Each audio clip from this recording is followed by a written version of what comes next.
So the good news, when we work our hamstrings, it's very similar to the process that we do when we work our calf. So having something behind you is pretty important during this. A lot of times I'll do it in front of my couch, or maybe with some blocks behind me so I can kind of lean back over them. You don't want to feel like you're stiff straight against the back of a room or back of a wall, and you certainly don't want to feel like you're in the middle of the room all by yourself, hanging out with your hips trying to hold you upright. So what we're going to do is we're going to start with the balls together, but we can make it a little bit more difficult by spreading the balls apart in the end. And so as we start here, the goal is to start right at the top of our knee. So when we let our knee rest onto it, we're just going to kind of let everything relax there. And so as we push our knee down into the rollers, I want you to pull your toe up towards your face and reach your heel away. And then you're just going to drop it back down. So what we're really trying to do is create a tension on the back of a hamstring as we lengthen and stretch the muscle there. And so what we'll do is we'll just bring it up a little bit more, and we'll do the same thing, using the leverage of the hip driving into the floor to push the straight leg to reach the heel. We don't want to think we're going light on it. We want to drive heaviness into that leg to push onto it. And then we keep moving it up, and we go into that same area where we can get to.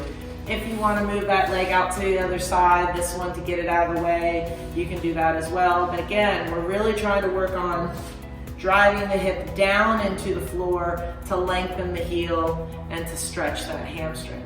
Now, just like with the other one, we can go to one ball, right? So we can just kind of get rid of the stick for a second.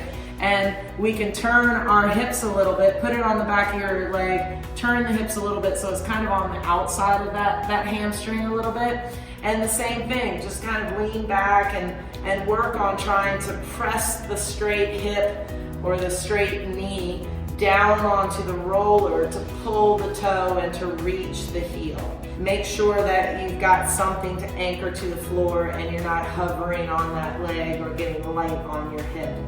And so we would work ourselves all the way up, up into that region, that one I feel. And so again, it makes it really easy to kind of say, oh, that hurts, let me get off of it, I'll do less. What you really need to do is say, okay, breathe, keep the hip down, don't lift it so much, but still lengthen it and drive it away. And then relax it and say, okay, do it again.